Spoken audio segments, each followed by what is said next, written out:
Man, so have we moved beyond the black squares?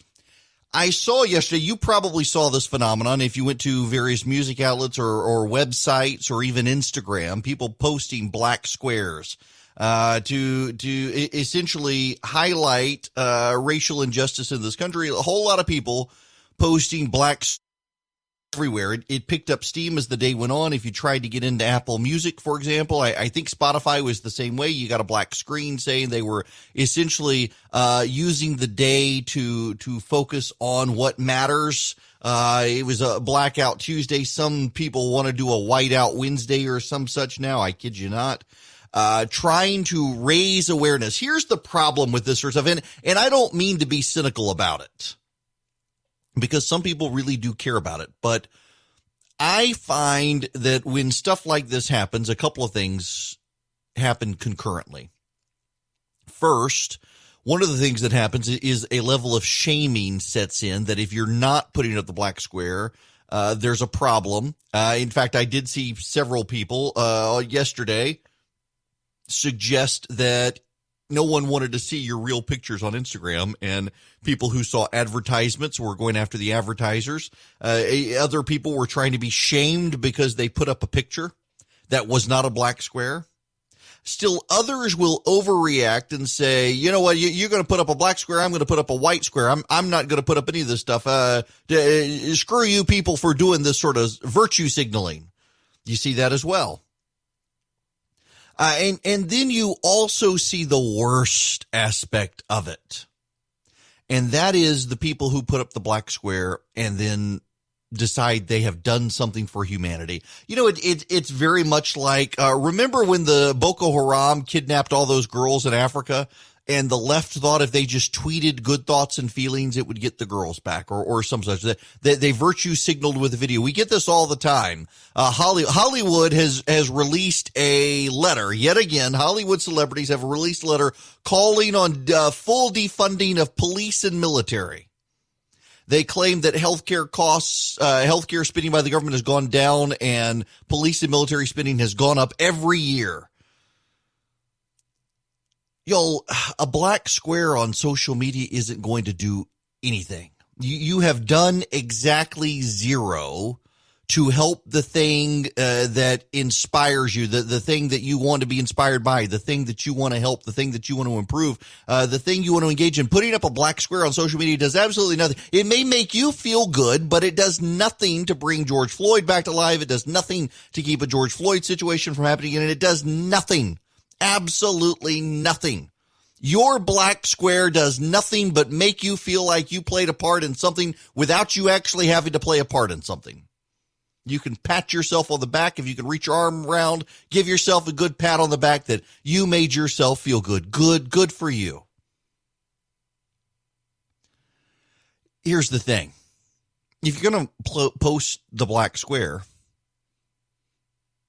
you got to actually do something. You know, part of the problem, you know what really ails us right now more than anything? There are lots of problems in the country, but I really firmly do believe that the number one problem that ails the United States as a nation is that our nation is configured differently than other nations, and that's not the problem.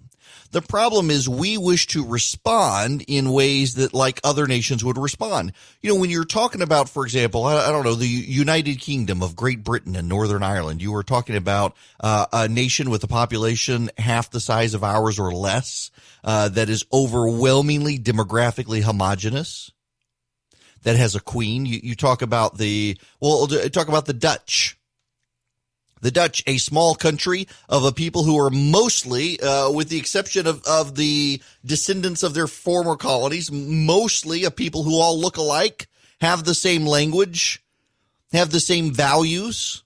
When you talk about the United States of America, you're talking about the fourth largest landmass on the planet, and one of the largest populations on the planet, 350 million people on the planet, spread across the fourth largest land mass of one nation on the planet, separated into 50 states and several territories, who speak a multitude of languages, who have a multitude of skin colors, a multitude of backgrounds. One size fits all in other countries and not here. So our founders very geniusly decided to divide the country up in the states that existed, and then as new land masses were grown with population, carved them into new states. And each of those states could decide pretty much everything except for 17, 18 things ceded to Washington, D.C. And we now forget that the states largely have plenary power, as we should have seen during the pandemic, and the governors out there engaged in ways the federal government can't be engaged. And yet we still put all of our hope and all of our trust not in Jesus, but in Washington, D.C. I mean, even more than half the Christians in this country operate as if they need a political savior. They need somebody other than the man who died on the cross and rose again from the dead to save them from the Democrats. It's amazing. Jesus Christ can apparently save you people from the devil, but not from Joe Biden. You got to have Donald Trump to do that. Stop fixating on Washington, D.C. Look to your community. Stop fixating on Donald Trump and Joe Biden. Now, part of it is the news. Part of it you have to. We're a news program. I can't abandon talking about politics. I can't abandon talking about Washington, D.C. But let's at least calibrate ourselves such that we understand that Washington should not matter as much as it does. And all of us, every single one of us, and the people not listening to this program this morning, have in fact made Washington way more important to their lives than it should be. We should not be wondering, what is Washington going to do? What is Washington going to do to fix this? What is Donald Trump going to do to fix this? Well, what would Joe Biden do differently? You know, can we really take seriously the argument that the world would be better off if Joe Biden were president than Donald Trump, when it was Joe Biden who authored the crime law that rounded up half the young black men in this country and put them in jail? Really? Is that what you're going to do? A guy who had 40 years in Washington, D.C., contributing to the problems, not fixing the problems that people say are now a problem, that somehow Joe Biden is going to fix the situation in a way Donald Trump won't? Really? We're going to say that the government that brought us, slavery and Jim Crow and interracial marriage bans and affirmative action and broken families and a war on poverty that kept people in poverty, that government has the solutions for what ails us? Really? Is that what we're going to do here? We're going to put a black square on Instagram. We're going to pat ourselves on the back. We're going to say, let the government take care of it. We'll go get Joe Biden elected, and he'll fix it, even though he spent 40 years making it worse. Is that where we're, because that seems to be where we're headed. That seems to be what's going on in the country right now is let's make this all about politics. Let's amplify everything and get people upset and say, we're going to have an election. We're going to change Washington. Maybe we'll change our state legislature and our governor, and by God, they'll fix everything. Why now? If we've had these problems for as long as we have had these problems, why now? Why will the government fix them now? Because of social agitation? We had social agitation in the 1960s. We had social agitation in the 1970s. We had social agitation in the 1980s. We had social agitation in the 1990s. The last time the Insurrection Act of 1807 was used, it was used by George H.W. Bush to quell rioting in Los Angeles in the wake of the Rodney King violence. What? Rodney King, remember him, young people? So wait, we had this problem in 1992 with police brutality against Rodney King, and we have the George Floyd situation now, and what? Suddenly, the government of the United States or the state government, they're going to fix all the problems because you put a black square on Instagram? Oh my goodness, God bless you for putting that black square on Instagram and then turning away and not doing anything. What you going to do? You're going to go show up and vote? Who are you going to vote for? You're going to vote for Joe Biden, the man who wrote the laws that caused the problems? Yeah. Oh, because he's not Donald Trump. See, my point here is not to be cynical or snide. It's to point out that a lot of people want to abdicate their personal responsibility to a government removed from them who really has no impact on their day-to-day life. How about this? Instead of fixating on Donald Trump and Joe Biden, instead of focusing and fixating on what is the FBI or the DOJ going to do, or what is the state government in Georgia or Minnesota or California or Louisiana or Texas going to do? What are you going to do?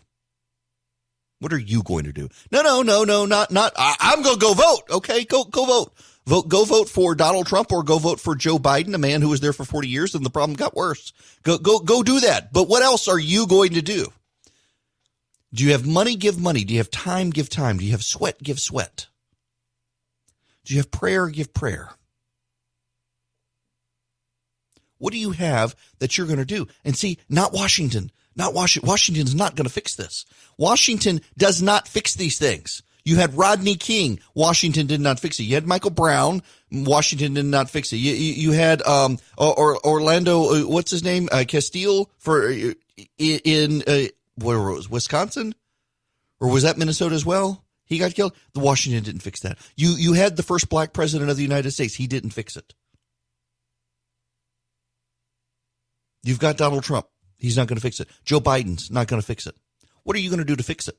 Your vote, go vote. Vote for your political leaders. But what are you going to do? See, the answer is not on you fixating on Washington, D.C., and the answer is not on you opining on social media. The answer is not on you putting a black square up on your social media and waving a flag around and say, woo, I did something good for me, and then walking away from it and say, I did something. See, this is the problem with reparations. You give reparations, and a bunch of the white liberals who think you should give reparations would then say, hands clean, I gave money, I'm done. That's what they do. And the problem doesn't actually get better. What are you going to do to make the situation better? And the answer I would submit to you is, as a very wise man several thousand years ago wrote, seek the welfare of the city in which you live, and there you'll find your welfare. If you live in Atlanta, what are you going to do to make Atlanta better? If you live in Bainbridge, what are you going to do to make Bainbridge better? If you live in Des Moines, what are you going to do to make Des Moines better? If you live in Baton Rouge, what are you going to do to make Baton Rouge better? You live in Orlando, what are you going to do to make Orlando better? Do you know where your local food bank is? Do you know where your local soup kitchen is? Do you know which churches in your community offer help for the homeless and the weary? Do you know where the battered women's clinic is? Do you know where the homeless go to sleep at night in your city? Do you know where the refuges are for the abused in your city? Do you know where you can get your hands dirty helping souls in your city? Do you know? And if that's too far out of your comfort zone to go do that, can you write a check to them? If you can't write a check to them because you don't have the money in these economic times, can you pray for them? Can you, through word of mouth on social media, instead of putting up a black box, say, hey, here's a local nonprofit in my community that needs your help? What are you going to do? Stop telling me you're going to go vote. Voting's not going to change this. Stop going on social media and putting up black squares and saying, I've done my part. I'm listening. That's what I'm going to do. I'm going to listen. Okay, listen. But then what are you going to do once you've listened? After what you've heard, what are you going to do? Voting for Joe Biden, a man who helped write the laws that people are now agitating against, it's not going to fix the problem. Voting for Donald Trump, you don't think it's going to fix the problem. Obsessing with what Washington is going to do, it's not going to fix the problem. Obsessing with what the state government in your state is going to do, it's not going to fix the problem. You're going to fix the problem. If the problem's going to be fixed, it's going to be you fixing the problem. It's going to be you engaging. It's going to be you finding someone to help. It's going to be you getting people to come to church with you, getting money to the local shelter in your community, getting food and clothes and recycled goods from your family, your hand-me-downs, getting them out so kids who are starving and needy, so that they can find food and they can find shelter, they can find clothing. Your money's going to work. Your hand-me-downs can work. Your prayer can work. Your sweat equity can work. Your money can work. Your checkbook can work. Your vote, it's not really going to work to fix these problems. That's just the reality of it. Everyone wants to say, it's the greatest act of our democracy is to go vote. Yeah. The greatest act of a democratic act can be to go vote. But this isn't about democracy. This is about humanity. And you having a human touch in your community is going to do way more to improve the situation in your community. Washington's not going to fix this. Atlanta's not going to fix this unless you live in Atlanta. You're going to fix your community, and then your community can help. If you're just putting up virtue signals on social media, you really haven't done anything. Had basically every ribbon across his chest, not military ribbons, like there was the dollar bill folder, there was the age ribbon, there was the rainbow ribbon, the light blue ribbon, the purple ribbon, all the ribbons. It's like, and the Hollywood celebrities back in the day, remember there used to be the age ribbon. Now, always, every award show, there was always an age ribbon. It became part of the uniform, like a politician wears an American flag on their lapel. If you were at a Hollywood award show, you had to wear the ribbon. The ribbon back in Hollywood, you go to the Oscars, you go to the Emmys, you'd go to wherever, you would always see the red ribbon for AIDS awareness. And then occasionally you'd see the rainbow ribbon for the alphabet gang rights. Occasionally now you still see there's a light blue ribbon, I think is for prostate cancer. There's the pink ribbon for breast cancer awareness. All the ribbons. I want to know who came up with the ribbons. But that's what you would do in Hollywood. And to some degree, that mentality is still there. You put on the ribbon and you're going to use your celebrity to raise awareness. You're not going to do jack, but you're going to put on a ribbon. It's part of the uniform. If you're a politician, you put a state flag or the American flag on your lapel. You get attacked if you don't in some quarters. Remember Barack Obama used to get attacked. He wasn't sticking a needle through his expensive suit and tearing it up by putting an American flag pin on. He must not be a patriot. George W. Bush one time ran afoul of it as well. He didn't have his lapel pin. You got to have your lapel pin on if you're a politician. You got to have your red ribbon if you're in Hollywood. You got to have your black square if you're on social media, or you don't care. The number of people who really believe that they will raise social awareness just by putting a ribbon on. No, you raise social awareness by getting your hands dirty. Listen, there are plenty of people. I mean, for example, take George Clooney. George Clooney makes those silly ads for Nespresso. We had a Nespresso machine for a while. My wife finally replaced it for a Keurig. It's not bad, but in the coffee, but in Japan and elsewhere, George Clooney makes those commercials for Nespresso. He actually drinks Nespresso at home. I have it on good authority that he actually serves people Nespresso at his house. But George Clooney, he does those ads. He does other ads around the world. He's got the tequila company. He sold it for $1 billion. George Clooney used that money, whether you like the man or not. George Clooney used the money from his advertisements and bought a satellite and launched it into space and had it put into geostationary orbit above Sudan to spy on the warlords to see what they were doing in the refugee crisis in Sudan. That makes a difference. Putting some silly ribbon on your lapel does not make a difference. That made a difference. There are plenty of other celebrities out there who quietly behind the scenes do all sorts of work. It's like, maybe I'm in too cynical a mood. Yeah, I have completed an orbit around the sun. As of 10:22 a.m., I will have completed my orbit around the sun. For 44, I'll begin the 45th orbit at 10:22. But it's like the people who think, hey, I'm going to do 20 push-ups and raise awareness about suicide or what's happening with veterans. I'm going to do push-ups. Now, occasionally you'll get a celebrity who will do something like that and will build awareness and will cause real change. Will get people talking about it. Hey, did you see what so-and-so famous celebrity did? And people will start to, but most of the time it doesn't happen that way. Look at all the celebrities who virtue signaled in their stupid videos about going out to vote and helping Hillary Clinton. Did that do them any good? No, it didn't. Oh, but it was the Russians. No, it wasn't. It was Hillary Clinton was a terrible candidate and they should have known better. But you're dancing around virtue signaling stuff. It's probably not going to do any good. If you really want to do good, you go get involved somewhere. Don't put a ribbon on your chest. Stroke a check or actually go out and get sweaty and help and get your hands dirty in the community. But please, otherwise, just stop lecturing all of us, please. Hello there. It felt good to get all on that soapbox. Kind of, sort of.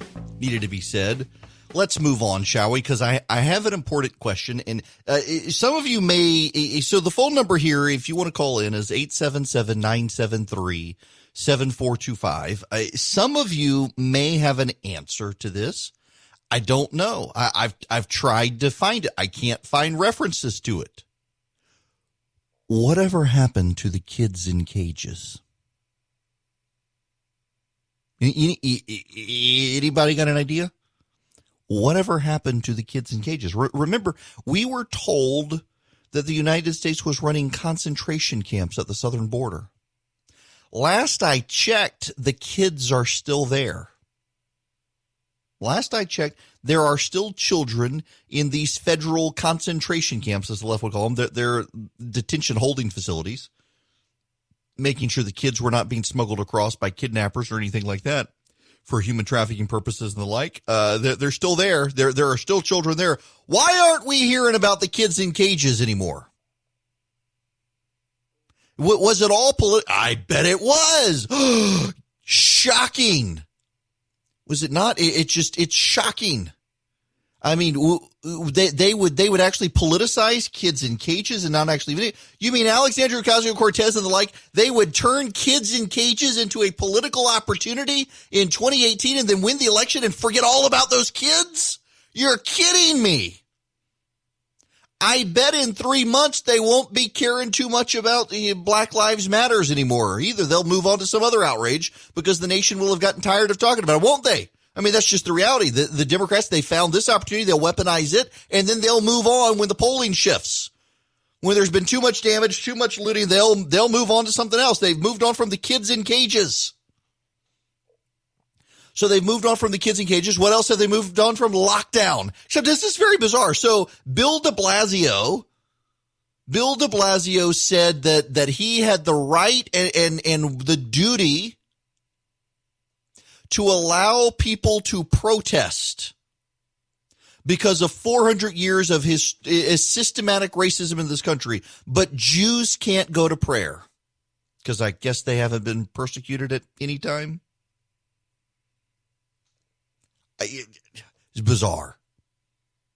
In California, you can go protest, and frankly, the police probably are going to stop you if you smash up a business. But by God, if you want to play beach volleyball, you're going to jail. Jail! In Virginia and Washington, D.C., you can riot in the streets, but you better not go to church. So lockdowns are out the window unless you want to go hang out with Jesus. You want to go hang out on the street and burn the Gucci store, well, then you go for it, but don't you go try to get any Jesus and you'll go to jail. So the conversations about kids in cages is gone. The conversations about sheltering in place is gone. Although I do see now that the media has realized that the riots are violent and people are turning on them, the media is like, oh, we got to get back to sheltering in place now. We're going to spread the virus. We're going to be on lockdown over the summer. And now they're trotting out all the scare stories. For example, Tony Fauci today says he doesn't know how long a vaccine will keep you immune. The World Health Organization has come out and said, contrary to what the people in Italy are claiming, we're not seeing the virus dying down. And there's a new report in the Atlanta Journal this morning that the CDC helpfully tells us that no, actually, warm weather isn't going to slow the spread of the virus. You better go back to staying in place now that you've rioted. Got the rioting out of your system. Go home now. You don't have a job anyway because they won't let you go back to work, and some of you destroyed the businesses. So let's go home now. But isn't it funny how that didn't get talked about? Oh, what about mail-in balloting? Oh, I mean, just last week, that was the hot ticket item, mail-in balloting. Why is the president opposed to mail-in balloting? Last week, every single day, we heard mail-in balloting. Why can't we do the mail-in balloting? The president should allow mail-in balloting. Absentee balloting is mail-in balloting. Why can't we do it? Break in on that. Nope, not going to talk about that this week. Nope, mail-in balloting, no longer a topic. Sheltering in place, no longer a concern.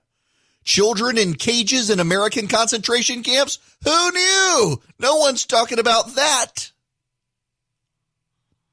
It's all the protests, all the riots.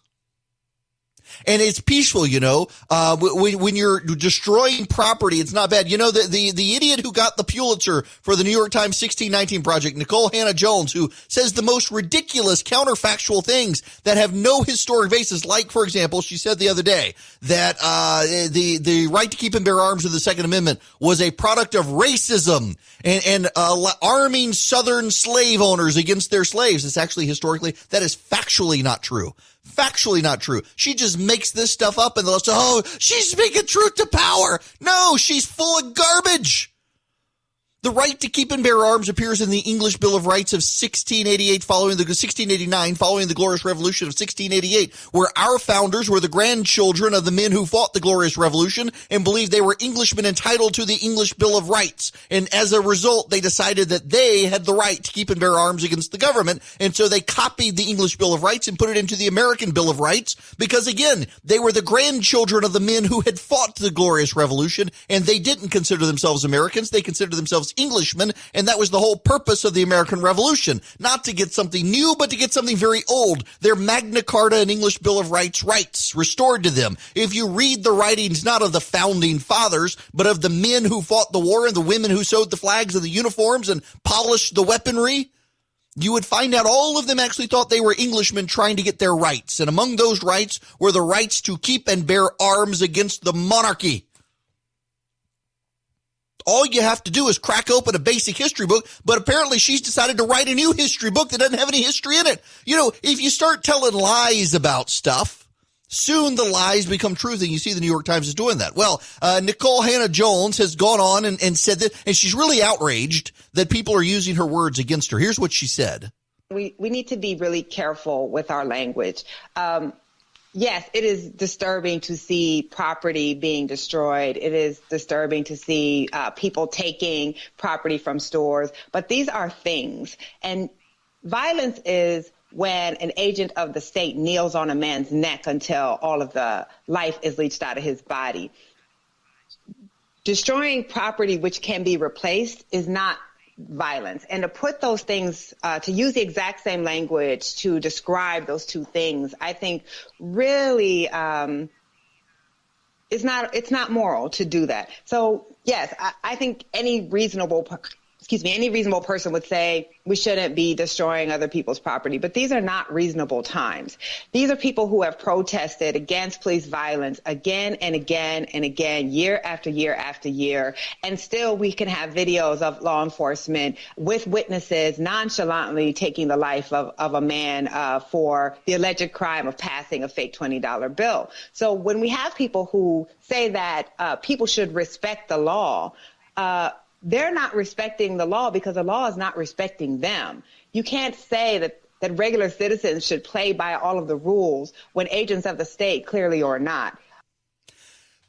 She makes a point there at the end that's fair. When the state's not playing by the rules, why do you have to play by the rules? That's a fair point. But it's not violence to destroy someone's property. It's only violence to take someone's life. No, I assure you it's violent. When someone's throwing bricks through your window and setting your business on fire, there's violence. This is one of the bizarre aspects of the modern left. This is going to get me in trouble. I realize this is going to get me in trouble. Or at least it did in the past. But I still think it's a fair point. When the Islamic radicals went into Charlie Hebdo in Paris and they killed all of the writers and the artists who were there, that they slaughtered the people who were there. They did so because they were outraged that the writers mocked Muhammad by drawing him, and not just drawing him, but poking fun at him. And for all the free speech advocates in the world out there who wanted to stand up to it, that drove enough fear. You don't really see people drawing cartoons mocking Muhammad anymore, do you? Their violence did work. Their violence was meant to destroy, to take someone's life, to take it, to kill them. But there is a strain of secular radical that exists in the West who does not take someone's life. They just destroy their life. So the victim still lives, does not die, but their life is ruined, their life is over, their livelihood is gone. That's not as violent, but it is still violence. When you destroy someone's small business, particularly at a time where we're in an economic lockdown, where you're stuck in your home, you can't go back to work, your business is struggling, you've had to take out the payroll protection program because your business is struggling, you're out of work, your employees are out of work, you can't open your business, and then someone comes in, you're teetering on the edge, and they burn your business down, so now you can't even reopen? All the money you had saved, now that money's got to go to rebuilding. Maybe you have insurance, maybe your property and casualty insurance company won't fight you, but it's still violence. It's not the end of a life, but it is the destruction of a livelihood. It is the destruction of a life. When activists went after Brandon Ike, he was the CEO of the Mozilla Foundation. He was Mormon. He had supported Proposition 8, the traditional marriage legislation, constitutional amendment in California. The left drove him out of his career in technology. No one would work with him because he, as a person of faith, supported that legislation and had given money to help the cause. There was a woman, also a Mormon, who worked in a diner in Los Angeles, and protesters came into the restaurant and refused to leave until she was fired. Her life wasn't taken from her, but her livelihood was destroyed.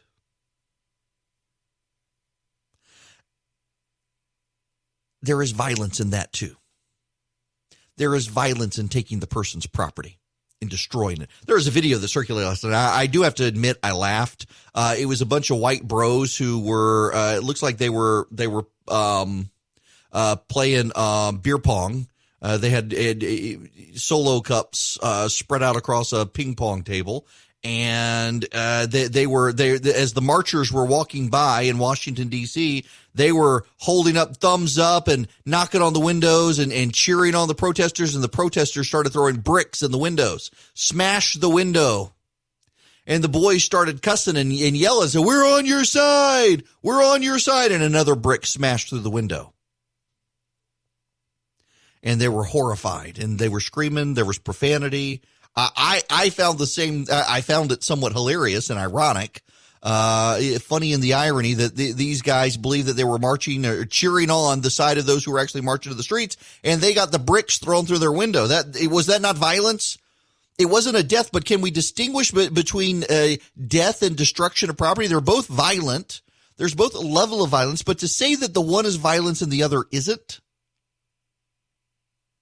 is nonsense. And by the way, she's out today. Defenders, I can't believe people would say I thought she said it. We're quoting her own words. I can see. Let's be charitable here, and let's suggest that what she meant is that, and I've seen several people say this.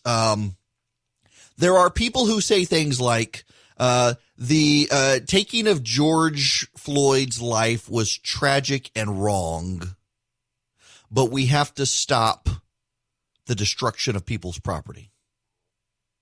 And that maybe we should say the destruction of people's property is wrong, but we have to stop the killing of people like George Floyd. Maybe that's what she meant. And I think there's merit to the argument. But I also think that some people who say that, they're not meaning to diminish the one and play up the other. They're not meaning to diminish George Floyd's life and play up the property. What they're pointing to is that he died, and now people are destroying property. Is property going to keep being destroyed until George Floyd is resurrected? I don't know when Jesus is coming back to make that happen. But also the narrative shifting now as the protesters turn violent. Remember, first it wasn't Antifa. It was white supremacists. And now we know it's not white supremacists. And so now it's not violence. It's no longer violent. It's still the same act that was violent when they thought it was white supremacists, but now it's not white supremacists. So now it's not violent. The kids aren't in cages anymore, even though they are. That's not important anymore. The violence is no longer important. Mail-in balloting is no longer important. We can have crowds again as long as you're not going to church. Sheltering in place is no longer important as long as you're protesting. They just keep revising and revising and revising and extending and trying to build outrage. The entire thing is about building outrage. It really is just hypocrisy, except it's the left. Is there really hypocrisy in these activist arguments there? It's just they're trying to find the thing that moves the needle to amplify the rage. It's like you see the reporters out there right now who are saying, for example, there was a guy the other night, a white guy won't be charged with killing a black protester. No, actually, he didn't. What was happening is the protester was trying to destroy the man's business, and he shot and killed the protester, so he won't be charged. But why actually tell the truth when you can get rage clicks in the media these days? A whole lot of people, they don't just want rage clicks, they want rage votes. And here's the problem, is they may take back power. You know, there are a lot of Republicans, we'll get into this, a lot of Republicans seem increasingly resigned to the fact that the president may not win re-election. And Joe Biden gets in, and what happens? Absolutely nothing. Wait a second, I just saw this. Where did this go? You know, freaking Twitter, it keeps updating and pushing stuff down the screen. Where is it? Oh, come on. Yes. We just couldn't not do anything. We could not do it. Immune compromised grandparents leave quarantine to join protests. Marianne, 67, and Lewis, 71, DeRode are both immune compromised and were supposed to be quarantined. They joined a crowd of at least 1,000 people north of Lafayette Square to protest instead. It was righteous, people. It was righteous protesting. If you did this, you would be shamed by the media. If you went out there and stood up for the president, you would be shamed by the media. You're supposed to be quarantined. But no, the cause was righteous, going out to protest. So we will ignore the fact that you went out there. You know, it is actually kind of interesting how the media is flipping back. So polling has come out, and we'll talk about the polling in the next hour, but some polling has come out that 58% of Americans are okay with using the military to crush the protest, not the riots. It was very interesting how it was worded. Are you okay with the military being used to stop the protesting? And 58% of Americans said yes. Imagine what it would have been if he said stop the rioting. Would have been over 60%. And in fact, a majority, this is a key significant indicator here, a majority of evangelicals and a majority of men, key constituencies for the president, are upset with the president's handling of the situation. And a significant portion of them are upset with him because he's not doing enough to stop it, according to them. He needs to send the military in, according to them. And so notice now the media tried on Saturday when the governor of Minnesota and the mayor of Minneapolis came out and said it was white nationalists who were doing all the protest, all the violence. The media was like, "Oh, this is terrible. This is terrible. We got to do something." But now Antifa is out in the open. They're wearing their black garb and their Antifa masks and the like. And suddenly the violence is righteous. It's righteous. Remember, it's not actually violence because you've got property and casualty insurance and that'll take care of it. It's amazing how they turned on a dime. I mean, literally on Saturday, there was this violent destruction by white supremacists needed to stop. And then all of a sudden they realized it actually is far left groups like Antifa. Oh, this isn't really violence. I mean, you can rebuild. It's funny how that works. Absolutely. It never ceases to amaze me how quickly members of the press will turn on a dime to serve the left and the Democratic Party. And frankly, they overshadow so many of the good reporters out there. There are still good reporters out there. But my goodness, real quick here, it is worth also noting that David Dorn is dead, and none of you knew who he was until he died. What was it, St. Louis, Missouri? He was a police chief, and he was gunned down protecting a business, trying to stop theft. And his death was actually streamed on Facebook Live. People are circulating the video. I'm trying to not look at it, but it's just sad to see stuff like that. The president, of course, has tweeted out his support for the man and honor for the family, And of course, now the left is going just nasty over that apparently this dead African-American police chief was part of white supremacy now, according to some on media, since the president said something nice about him. Yeah, there's just no winning. They just want this is why I really do think, like I said yesterday, if the president's message is I'll keep you safe and put you back to work, I think the president wins in November. There are a lot of Republicans right now behind the scenes, and I talk to them on a regular basis. And they are concerned that this is not like 2016 because the president is the incumbent and the chaos is happening on his watch. And just as if there's a good economy, the president gets support. And if there's a bad economy, he gets the blame. If there's riots in the streets, the president gets the blame. That this isn't really like Nixon in 68 because Nixon was a challenger, not an incumbent. The chaos was happening on Lyndon Johnson's watch. That there's fundamental differences there, and no one's going to believe it until it's too late. There's concern there, but I got to tell you, I don't know how this plays out. And I want to talk to you about that a little bit when we come back. I just don't know what's going to happen.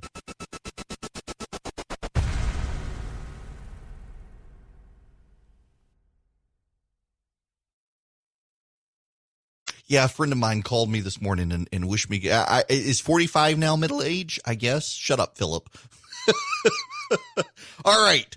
You can call in if you want, 877-97-ERIC, 877-973-7425. I'm totally deviating from everything I wanted to talk about. We'll get to all that other stuff. We'll make it jam-packed, including the governor's press conference yesterday.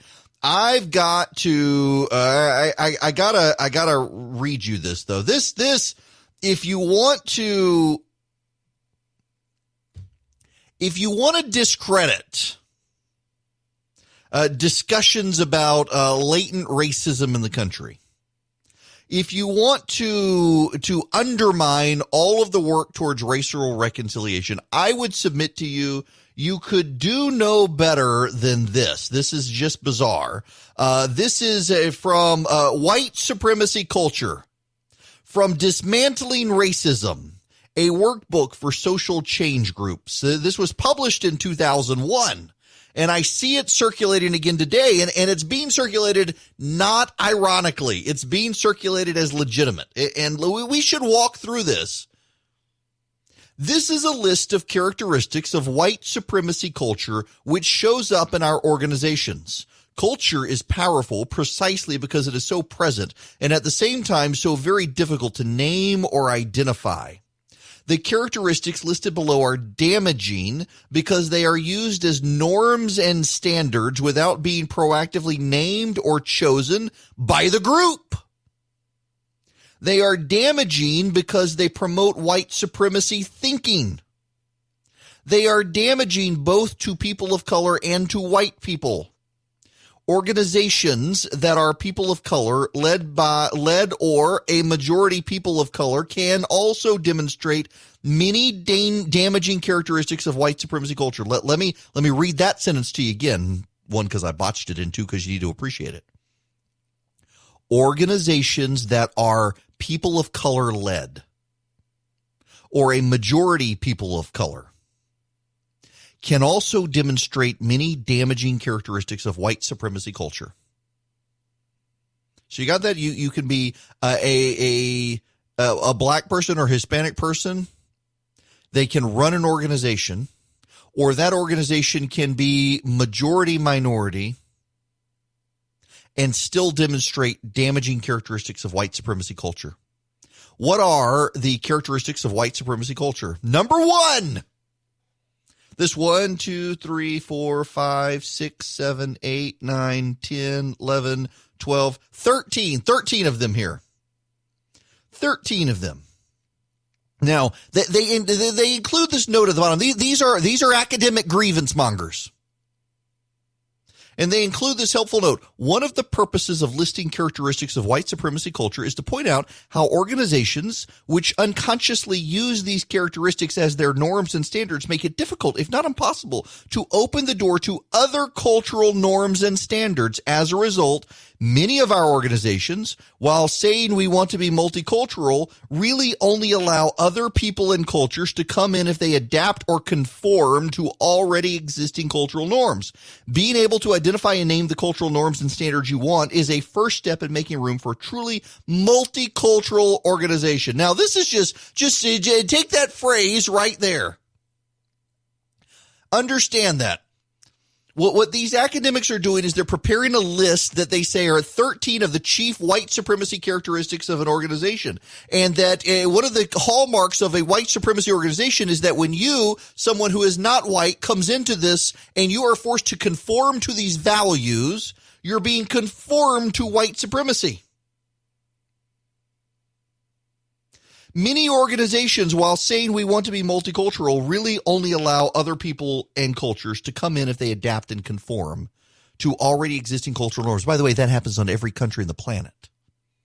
It's not just the United States. You come into a country or a company and you're expected to conform to that company's values.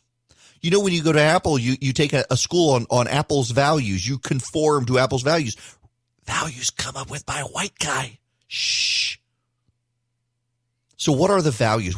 You'll be interested to learn. Did you know that perfectionism is a white value, is a white supremacy value? Perfectionism, little appreciation expressed among people for the work that others are doing. Appreciation that is expressed usually directed to those who get most of the credit anyway. Perfectionism is more common is to point out either how the person or work is inadequate, or even more common to talk to others about the inadequacies of the person or their work without ever talking directly to them. Mistakes are seen as personal. They reflect badly on the person, making them as opposed to being seen for what they are, mistakes, why they are mistakes. Making a mistake is confused with being a mistake, doing wrong with being wrong. Here's an antidote. Develop a culture of appreciation where the organization takes time to make sure that people's work and efforts are appreciated. Develop a learning organization where it is expected that everyone will make mistakes and that mistakes offer opportunities for learning. Create an environment where people can recognize that mistakes sometimes lead to positive results. Wait. Create an environment where people can recognize that mistakes sometimes lead to positive results. Really? Separate the person from the mistake? Really? This is kind of like a no-brainer thing here. This isn't white supremacy. This is running an effective business. A sense of urgency is also a symptom of white supremacy in an organization. A continued sense of urgency that makes it difficult to take time to be inclusive, encouraging democratic and or thoughtful decision making, to think long term, to consider consequences. That white supremacy in defensiveness is white supremacy. The organizational structure is set up and much energy spent trying to prevent abuse and protect power as it exists, rather than to facilitate the best out of each person or to clarify who has power and how they are expected to use it. What? Quantity over quality is white supremacy. All resources of the organization are directed toward producing measurable goals. That's a sign of white supremacy. Things that can be measured are more highly valued than things that cannot. For example, numbers of people attending a meeting, newsletter circulation, money spent, and value are more than quality of relationships, democratic decision-making, and ability to constructively deal with conflict. That's white supremacy. If you actually want metrics in your organization to make sure you're hitting benchmarks, that is white supremacy to have that standard. Oh my goodness. Worship of the written word is white supremacy. If your organization believes it's got to be in a memo or it didn't happen, that's white supremacy, people. The organization does not take into account or value other ways in which information gets shared. The belief there is one right way to do things, and once people are introduced to the right way, they will see the light and adopt it. That is white supremacy. Paternalism is white supremacy. Decision-making is clear to those with power and unclear to those without it. Those with power think they are capable of making decisions for and in the interests of those without power. That's white supremacy. Or it could be upper management. Is upper management? I guess upper management is white supremacy. Even if it's a business where the upper managers aren't white, I guess that's white supremacy according to these people. Either or thinking is white supremacy. Things are either or, good, bad, right, wrong, with us or against us. That's white supremacy. Closely linked to perfectionism and making it difficult to learn from mistakes or accommodate conflict. No sense that things can be both and. results in trying to simplify complex things. For example, believing that poverty is simply a lack of education. Power hoarding is white supremacy. Little, if any, value around sharing power. Power seen as limited, only so much to go around. Fear of open conflict is white supremacy. People in power are scared of conflict and try to ignore it or run from it. Equating the raising of difficult issues with being impolite, rude, or out of line, that's apparently white supremacy. Individualism, that is white supremacy, people. Little experience or comfort working as part of a team. People in organizations believe they're responsible for solving problems alone. Accountability, if any, goes up and down, not sideways to peers or to others in organizations. It leads to isolation, little or no ability to delegate work to others. Individualism is white supremacy, folks. If you can't delegate your job to someone else, and that person can't delegate your delegation to them to someone else, well, that's white supremacy. Progress is bigger and more. Observed in systems of accountability in ways we determine success. Objectivity is white supremacy. The belief that there is such a thing as being objective is white supremacist thinking. The belief that emotions are inherently destructive, irrational, and should not play a role in decision-making or group process, that is white supremacy. Invalidating people who show emotion is white supremacy. Requiring people to think in a linear fashion and ignore or invalidate those who think in other ways is white supremacy. And the right to comfort is white supremacy. Equating individual acts of unfairness against white people with systematic racism, which daily targets people of color, that's white supremacy. Scapegoating those who cause discomfort, that's white supremacy. Y'all, if I wanted to be an academic who wanted to undermine the entire claims about racism out there, I would be someone who treated this seriously. The idea that effective, tried and true global business management techniques are white supremacy. The idea that a company would want to put something in writing and document it, that's white supremacy. The idea that the people in charge get to make the decisions is white supremacy. I mean, notice what this actually is. This actually isn't about it. And this is why so many people have a hard time taking some of the grievances related to race in this country seriously, is because so many of the academics who talk about it are actually not just progressive, but they're on the way far communist left. So notice in this that a corporation that has an hierarchy where the senior managers make decisions and the lower level managers, the junior managers or the employees have to carry them out, that's bad. That's apparently white supremacy. Instead, the president of the company, the executive vice president of the company, the junior deputy assistant manager and mop pusher should all get in a room together and be equals and chart the course of the future for the company. The founder of the company, if he wants to preside over the company and make a decision, by God, that's white supremacy. Makes you wonder, is Oprah a white supremacist if she does some of these things in her business? Like she has final say in her business? It's the Oprah brand and she sits down and she decides that everybody else gets an equal say in the direction of her brand for her? Is that white supremacy? According to this, it would be. This is how you take this stuff and make it not serious. Yeah, so here's the thing. Let's say there are legitimate grievances. Underneath all of this, there are legitimate grievances. If you really believe that, well, we have to talk differently, we have to think differently, you got to get other people to see it and not just start demanding it of them because they want to know why. Is it white supremacy to question things? Because according to this, it's not. But if you questioned it and you're white, I suspect they would say it is. There are real problems. This is my problem with this whole idea of white privilege. The idea that somehow I busted my butt to get where I am, but by God, it's bad because I had some privilege someone else didn't. There are other people out there who had more privilege than me. The idea of treating me as part of a collective mass as opposed to an individual. And yet, see here, we have in this document of what is white supremacy culture in business organizations. Valuing the individuals and input of individuals is bad unless those individuals get together in a collective group and decide things themselves.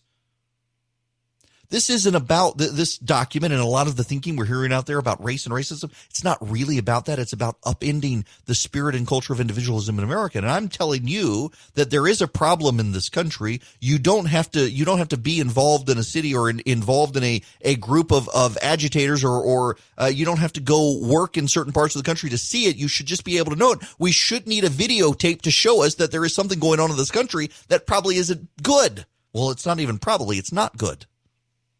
You shouldn't need a video to get outraged by Ahmaud Arbery, and you shouldn't need a video to get outraged by what happened to George Floyd. But the collective isn't going to solve it. The individual is going to solve it. But yet now we're told here that individualism is white supremacy. Well, the government and the collective and the mob aren't going to solve these problems. You and I are going to solve these problems individually. And this stuff just helps discredit anyone from wanting to take any of this stuff seriously. Man, I got to tell you, I have traded emails with Steve King over the years. We've had very pleasant encounters. And man, in the last few years, I just, the sight of him, I never knew that it existed. And several friends of mine who've known him for a while said, yeah, actually for a long time, he has kind of said some of the outlandish things he said. And I found the whole thing bizarre.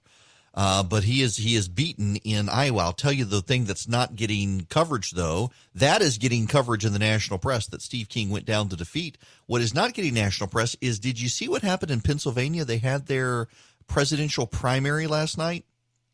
And Joe Biden, of course, swept it. Joe Biden swept all of the Democratic states having primaries. Donald Trump got more votes in a Republican primary where there were no other races than Joe Biden got.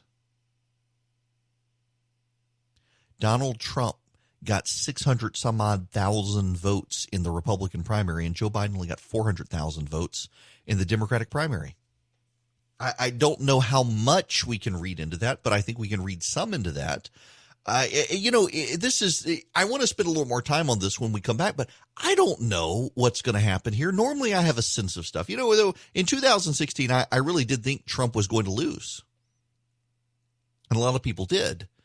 But Hillary Clinton turned out to be a very incompetent candidate, and so many people hated her who wanted to vote for Trump.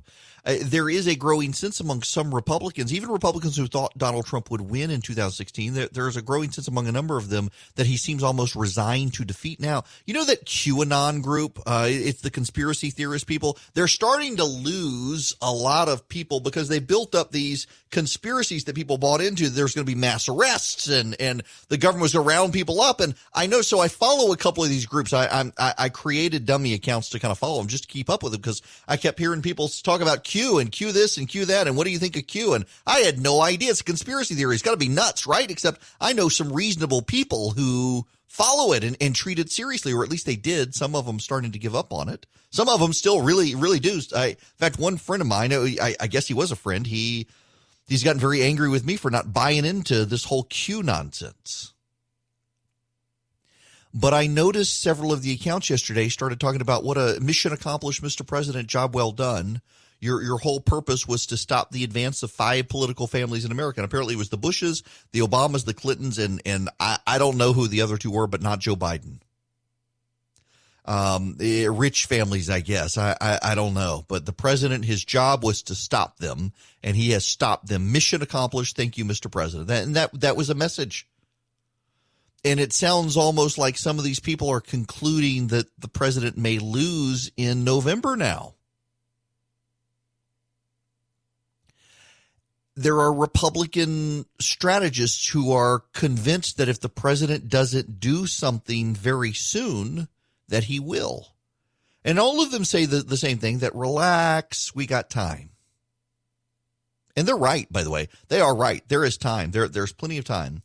There's also a frustration among some of these Republican strategists that because in 2016, so many people said the president was going to lose and he didn't, that no one will believe the warning signs this time. And this even among strategists who were pretty sure the president could beat Hillary Clinton because so many people hated her compared to Donald Trump. They are now thinking, wait a second, there are some warning signs out there.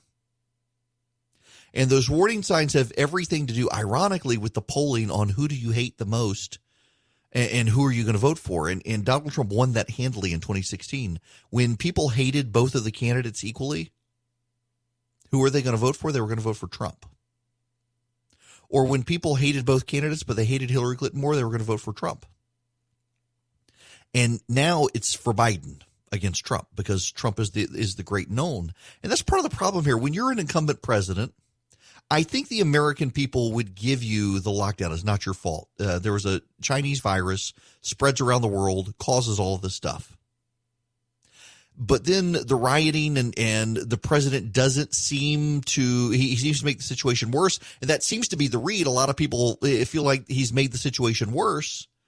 Some of his base, not all of his base, but some of his base is turning on him, but he only won by 70,000 votes in Michigan, Pennsylvania, Wisconsin. Can he turn around? Yeah, he absolutely can. I still think the thing that people are freaked out about, the thing that has people aggravated, that those things, we're not going to see on the ballot a reaction to this. There's going to be something else between now and the election that shapes people's conscience. Will it be good for him or bad for him? Can he be prepared for it? That's going to be the question. How does he respond to what comes next? I think that's the make or break moment for the presidency. No reason to panic at this moment. The president doesn't have to use the Insurrection Act. There are other laws he can use, but overwhelmingly, short of civil rights violations, it is the Insurrection Act by which the president can deploy military forces to assist states.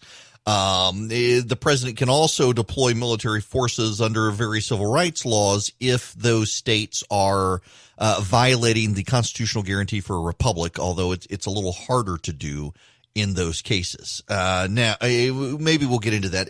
There are a couple other, there are some other things here. I'm kind of behind in the stuff. I just started talking this morning. Unloaded. I'm allowed. It's my birthday. You can't stop me.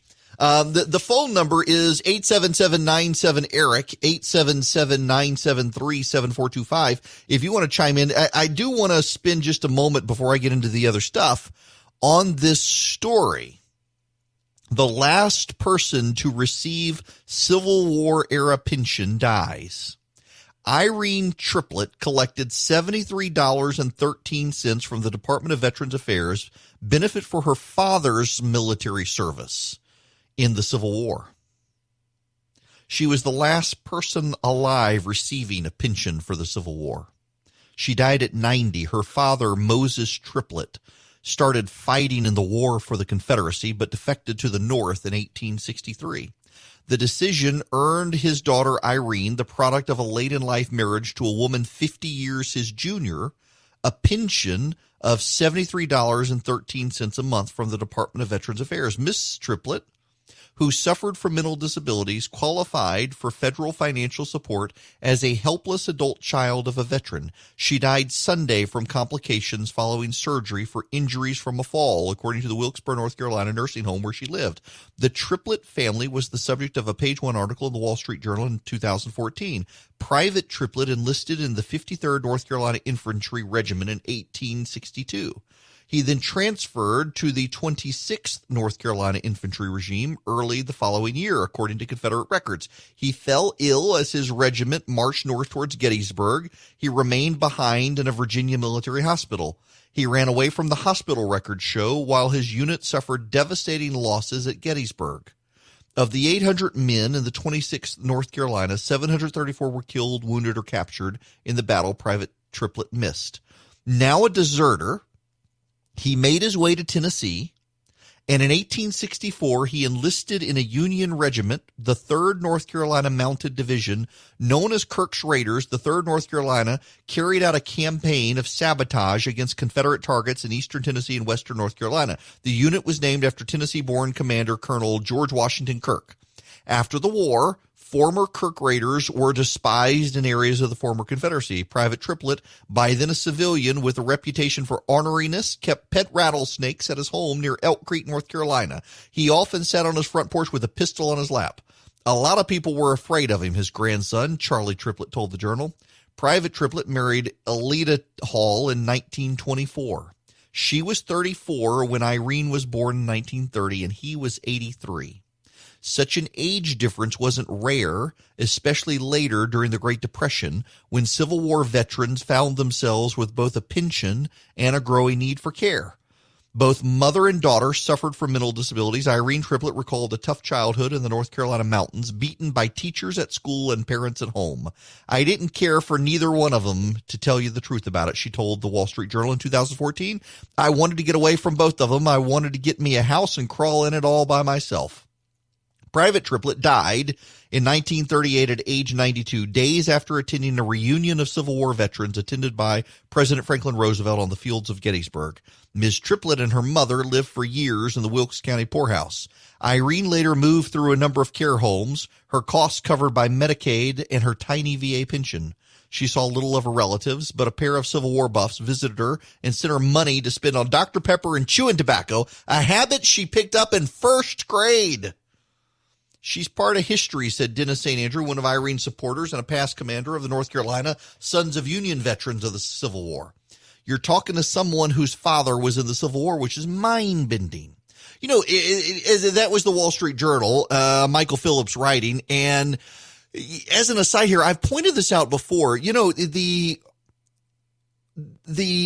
American Revolution of 1776 was only about not even a full century away from the Glorious Revolution. And I mentioned this earlier in the day that the men who fought in the American Revolution were within living memory in some cases of the Glorious Revolution. Their grandfathers, for certain, many of them had fought in the English Glorious Revolution. The Glorious Revolution is where James II fled and William and Mary came over, and the English Parliament passed a Parliament Act guaranteeing the line of succession and parliamentary supremacy, and passed an English Bill of Rights that, among things, ensured trial by juries and the right to keep and bear arms and certain free speech laws and religious freedom laws, these sorts of things. And the English came to the colonies of North America and believed they were still Englishmen, but their children and grandchildren were treated as second-class citizens, as non-Englishmen, not entitled to those sorts of things. In some cases, you would have governors general of the colonies taking direct monarchical rule over against local assemblies. And they resented it like hell. They believed they were English citizens entitled to the Bill of Rights. And so the American Revolution was actually a conservative revolution. And then you get to the Civil War, and there were those whose fathers or grandfathers had fought in the Revolutionary War. They were children of the Revolution. And then you get out of the Civil War. That's in the 1860s, and you get into World War II, for example. You're less than 100 years removed from World War II. And we are less than 100 years removed from World War II. And yet there are still people in this country, this is hard to believe, but there are people in this country today whose parents fought in the Civil War. Let me say that again. There are still people alive today. They are very, very old. There are only a handful of them left, but their parents, their father, not their mother, their father fought in the Civil War. One generation removed from the Civil War. We are 2 generations removed in some cases from the Civil War. I mean, think about that for just a minute. That's mind-blowing. You know, so I did a case here in Georgia. It was actually really the last civil case I did. It was over in Taylor County, which reminds me, I need to go over to Barrow Automotive. It is, man, if you've never been to Barrow, I don't care where you are in Georgia, it's the best gun store in the country. But it's in Butler, which is in Taylor County. And the last case I ever did was in Taylor County. It was a civil case. Had a criminal case that went on a little bit longer, but the civil case was a property dispute. And it was a couple whose great-grandfather. So they were 1, 2, 3 generations removed from the Civil War. Their great-grandfather had been a slave, had become free, got a job as a sharecropper, raised his money, and bought himself several hundred acres of land in Taylor County. And he died in 1905. And his case went into probate court. And, well, I mean, you know the history of the South. We don't need to rehash it. But the family was deeply afraid in 1905, all the way into the present, that if they allowed this case out of probate, that someone white would take this black family's property. So they left it tied up in probate for 100 years, which is absurd. 100 years, this family's property was tied up in court. And it just went on, continuance after continuance, and try to divide this up as the heirs magnified, and people would use the land. The family would use the land. Well, here came one of the heirs who was entitled to, it ultimately worked out to about a half acre to an acre of land. And he wanted the land to build a house. He was entitled to it. And so he wanted to close out probate, and a lot of the family did not wish to close out probate. And they hired a lawyer and they fought it. And lucky for me, to some degree, the lawyer knew absolutely nothing about probate law. And the judge was just astonished that there was a case that was still open that long. And immediately set about determining. We knew the number of heirs. We had done all the work. We had advertised for it. And so we wound up winning the case and closing it and adjourning it, and the family had to divide up the property among the existing heirs. I think they wound up I left practice as they were winding up, but I think they drew lots for the land. But this particular couple had a tract of land they wanted, and they were entitled to it. It was the most bizarre thing I'd ever encountered. It is the most bizarre thing that the probate judge had encountered. The probate judge had no idea. But the family had left it in probate for so long because they were afraid that malicious people would take the land, given what was happening in the country during after Reconstruction and all, and into the Jim Crow era. That it was a fascinating case. It was a moment of history, and it's just hard to believe though that we still have stuff like that outstanding in this country, and we do. People forget about it, but we do. It's still there. Along with the problems we have there, just some neat stories out there to be told, and some great things out there in this country as well. I do sometimes think that there are people today who their entire job seems to be to point out all the bad and ignore all the good, and in particular to stir the pot in such a way as to make people feed on their grievances. There are a lot of people who profit by the divisions in this country. And on both sides. It's not just Democrats. Let's be honest here. It is across the board. There are people who they profit off of and benefit politically and otherwise from division in this country. And they want to ignore the good things happening in this country. They want to They say they want people to be left alone, and they don't really want to leave them alone. I just listen. It's like the whole drag queen story hour fight. I agree with my a friend of mine who complains about this, that it is a sign of blight on our culture. Drag queen story hour, that people want to take their children to highly sexualized men who are dressed as women to read them stories as if it's no big deal. I personally have a problem with that. But I also have to part ways with my friends who think we need some sort of national movement to ban this. Because one, you're not. It's not going to happen. And two, I continue to believe that me and Macon, Georgia, if I don't want it, one, I don't have to go to it. And two, my community doesn't have to do it if we don't want to. No one's forcing us to do it. But there are parts of Atlanta that want to do it. There are San Francisco and Los Angeles that want to do it. And it is part of it is becoming almost a religious ritual among left-wing secular types that this is what we have to do. We don't go to church. We go to drag queen story hour and then go have an abortion. It's all part of the sacrament of left-wing secular religion. But I just think, if one, I don't have to go to it, and two, my community doesn't have to be a part of it. And yet there are some on the left who would demand that my community be a part of it and would peer pressure and boycott and agitate for it. No one wants to leave anyone else alone anymore. No one wants to focus on the good. Everyone wants to focus on the bad. Everyone wants to divide, as opposed to just leave me the hell alone. Leave my community alone. Let my community say that, overwhelmingly we as a community want this. Well, you know what? We're a democracy. Majority rules.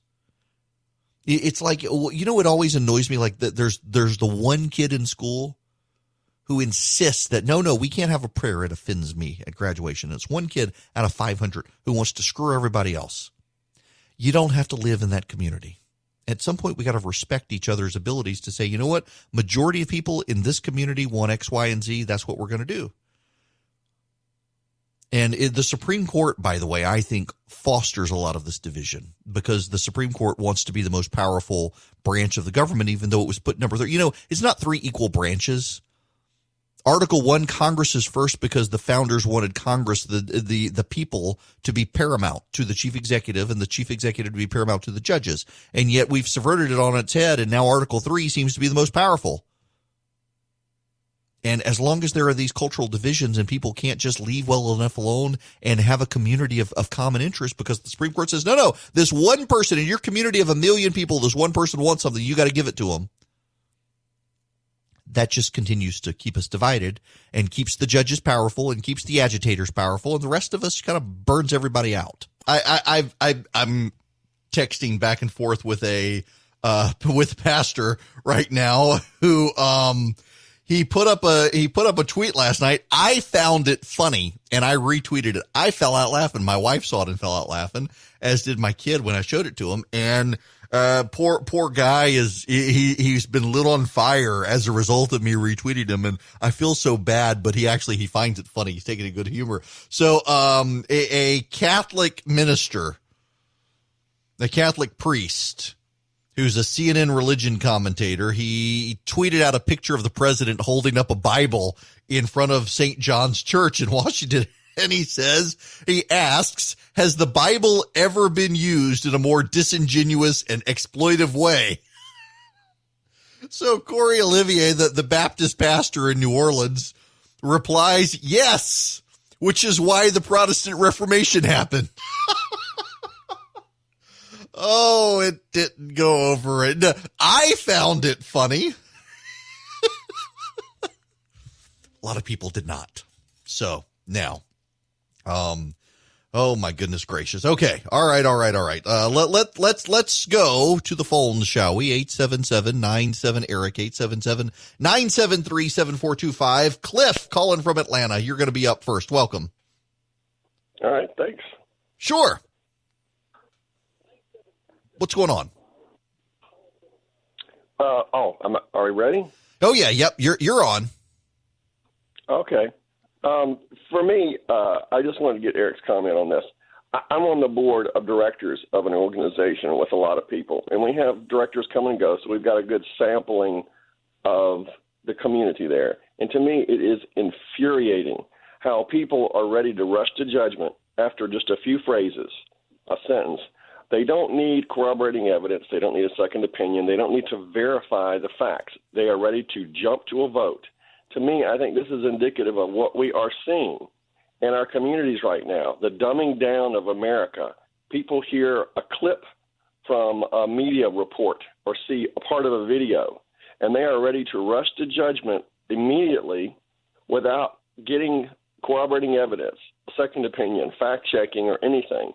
This is the reason why these issues, when they happen, are so inflammatory.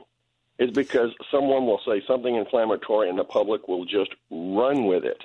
Yep. It's a mental laziness of not being willing to check the facts. And, you know, it's not just that. I'm glad you said this because I've encountered this in meetings before as well. And I bet everyone has in the last few years where you say so, someone says something around the table and someone else's preconceived biases interpret it in a negative way. And it wasn't meant in a negative way. Maybe it could have been better well said, but the person who's got the hang up applies their biases and rage towards what you said when you didn't even mean it in the way they took it, and no amount of apology works. And then you get the people in the public who nitpick and I mean, for example, thank you for the call. Let me let you go there and you can just listen to this. There were story after story over the last couple of days of instances of police violence, and NBC has done this several. NBC has probably been the worst. For example, there was a transgender activist shot and killed by police in Pensacola, Florida. That was the tweet. What they left out of the tweet, you had to actually click through to see, is that the transgender advocate was pointing a gun at the police and wouldn't disarm. Or just yesterday, the white man in Colorado kills black protester, will not be charged. Again, NBC. What they left out of this is that the white man was protecting his business and the black protester was trying to bomb the business with Molotov cocktails and was shot and killed. And so, of course, the business owner isn't going to be charged. Notice how the media's been playing that up, and it took the president tweeting about the former police chief who was shot and killed trying to protect a business for the media to really, really play up that story. The selectiveness of the media and the selective desire to play up outrage is just, it's sad to see. And yet it's happening. It's more and more common in the United States to see stuff like that happening with the media. It's really unfortunate. Really is. All right. When we come back, what's actually going to happen in the election season? And what is George W. Bush going to do? Why are people even bringing up George W. Bush? It's whisk casting. I want to explain it when we come back. Hello and welcome. The third hour of the Eric Erickson Show here. The phone number is... What is the phone number? Man, this is the second time today. 877-97-ERIC. 877-973-7425. I'm starting to get in that situation where all the radio shows I do are running together. So now I want to spend a little bit of time on the great unknown. There's some polling out that roughly 71% of the country is concerned about the economy. Here's the thing. I don't know how this plays out with the public. I really don't. There are a lot of people out there who believe, who say, who claim that at somehow or another this is all going to ruin the president and it's going to be terrible. In fact, there's polling out today that shows Joe Biden nationally has an 11-point lead, which if you know anything about polling and the statistical sampling of how polling is done, sure, you can go with the polling is all wrong. But that actually means that the Joe Biden has enough of a lead to overcome the Electoral College divisions. So if the election were held today, we now have such a pattern in the polls that Joe Biden would win. He is increasingly outside the margin of error in polling. And I know enough about how polling works. I'm not going to dismiss it, but the election's not today. I don't know how this plays out. I thought it was very notable that over the weekend you had the Minnesota officials come out and say that it was white supremacists who were doing the rioting, and now Antifa is out of the shadows admitting that it is Antifa, and now suddenly the rioting and the violence went from a bad thing of white supremacists to a good thing of caring people who want social justice. It's amazing how the media just turned on a dime on that. I don't know how this plays out, and I would be deeply suspicious of any political prognosticator who told me that this is going to help or hurt the president. May it help the president? It might help the president. If the president offers safety and jobs, I think it might actually help the president. But if the president is viewed as to blame for it, in fact, right now there's a lot of polling that shows a lot of people, including a number of the president's support, a statistically significant number of the president's core supporters and the evangelical community in particular blame the president for escalating the violence. And that's not good for the president. But never, ever underestimate the ability of progressives to overplay their hand. What is hurting the president today may ultimately help the president. What is hurting the president today may actually wind up giving the president his reelection. But I don't know. I don't know. I don't know. And you don't know. And the talking heads in Washington and on CNN and Fox and MSNBC and the rest, they don't know. The editorialists in the newspapers, they don't know. None of them actually know whether this will help or hurt the president. And I'm not going to sit here and tell you with confidence it is or it isn't. Here's what I know. The economy is the overarching influencer on how people vote. And right now the economy sucks and people have been sheltered in place and people are seeing their livelihoods literally go up in flames in certain parts of the country. And I think if the president can start getting people out of their houses and back into their jobs and get the economy going again, that it will help the president. I think it is notable. Let me put in a plug here for First Liberty Building and Loan that regularly sponsors this program. First Liberty Building and Loan. If you want to go get a PPP loan from them, their website is firstlibertyga.com. And you can go to firstlibertyga.com. You can click on the Apply Now button, and you can apply and get a loan through First Liberty. They can't guarantee it, but they'll do their best to get you in. And the odds are they might very well be able to get you in. Why? There's a story out today that there are still PPP loans untapped, that there are still a great many people who have yet to need PPP. And that's actually a very good sign. It suggests, in fact, that businesses have not needed that extra help. And in fact, Congress is now looking at maybe extending PPP for the businesses that need it and not adding funds for new applications, because there's still money in there for new applications. So you may just be able to do a rollover loan and get more money to keep your business closed, but you'll keep your employees employed. And it looks like consumer spending is starting to trickle back up. It looks like people are starting to go back to work. It looks like business is going back to normal. Now, it's not going to be completely normal. Like at my business, I got a memo the other day. If I go to my business, I got to wear a face mask unless I'm in my office or behind the microphone. But I think the economy is going to matter more than the rioting today, because people will forget the rioting by whatever the next news cycle is. Maybe we'll go back to, I suspect we're going to go back into nightmare scenario in the virus. And here's why. There are reports out today. In fact, I see a football player who said he participated in a march in Oklahoma and he wore a face mask and yet has gotten COVID-19. He presumes it came from the protest. I doubt it came from the protest, given that it was only the other day that he participated, and it should take more time for him to show symptoms, but maybe he did. If so, it may spread to other people. And I suspect what you're going to see and what you're starting to read in the media now is that the virus may spread again. And it's very funny. The very same media that shamed the white protesters around the country who wanted their businesses reopened so they could go back to work and earn their livelihoods, they're perfectly happy to give a pass to the protesters now. So the people who wanted to restore their livelihoods, their protests were bad, but the Black Lives Matter protests are good in the eyes of the media. There will be some people who seethe with resentment over that level of hypocrisy. But ultimately, as we get to November, it's going to be jobs and the economy that matter. That, again, is why I think if the president takes the safe and back to work mantra, that he can win the election. I don't really know how this ultimately long-term impacts it. But I know that if people start going back to work, that it is going to help the president. And I suspect what you're going to hear from the president's team moving forward is a recurring statement that the media and the Democrats don't want you to go back to work because they don't want the economy to get going again, because they do not want the president to get reelected.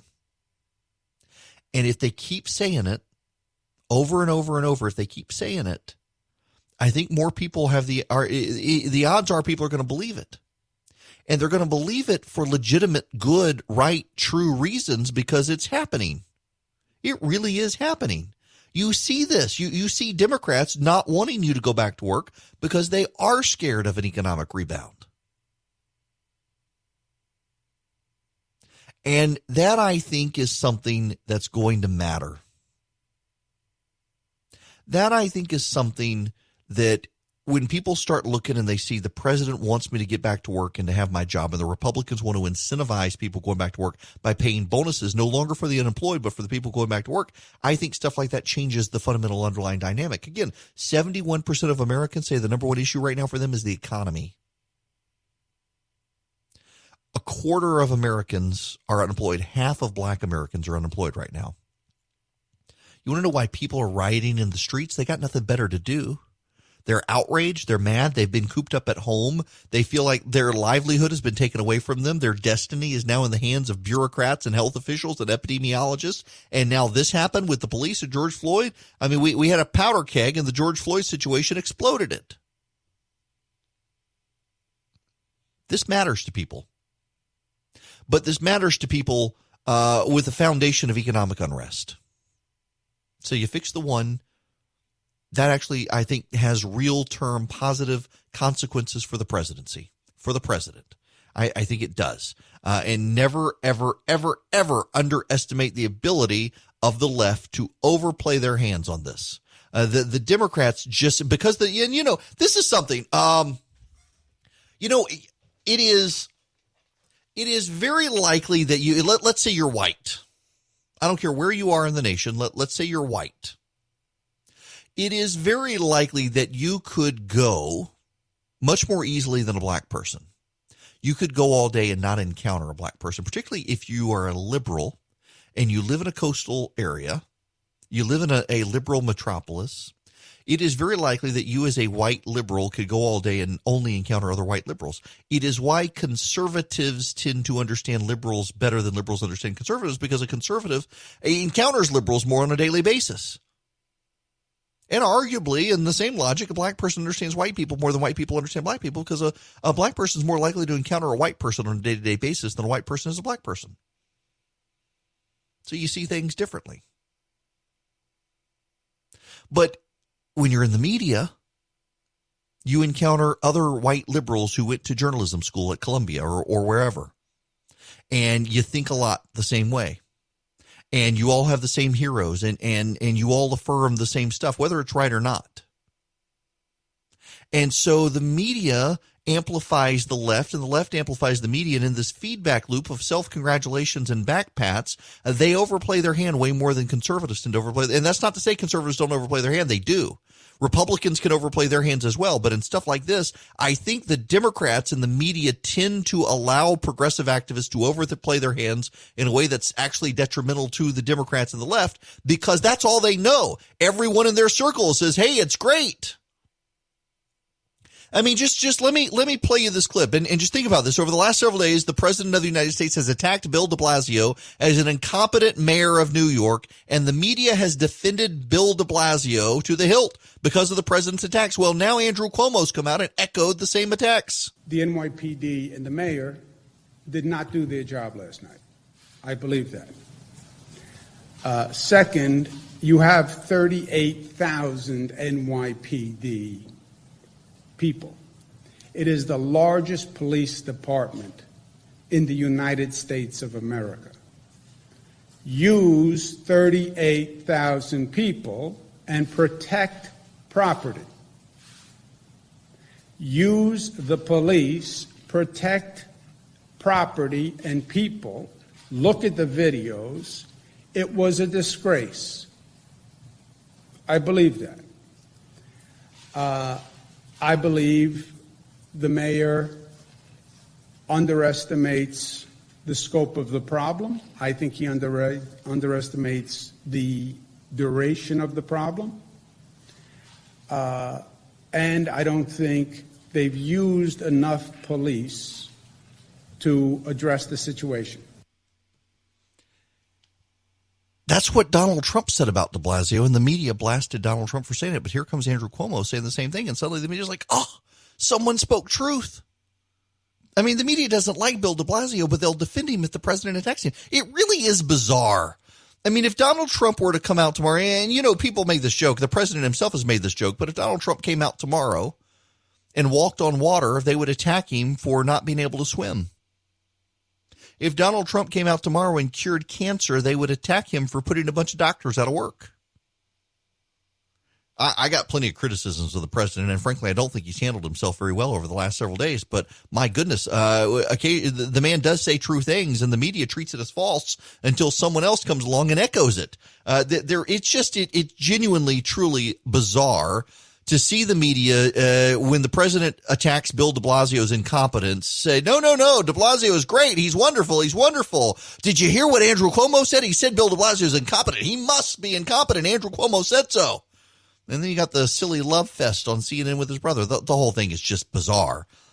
How does this play for the president? I have no idea, but I never underestimate the left's ability to overplay their hand on this and wind up helping the president. He has benefited his entire political career from the left overplaying their hand.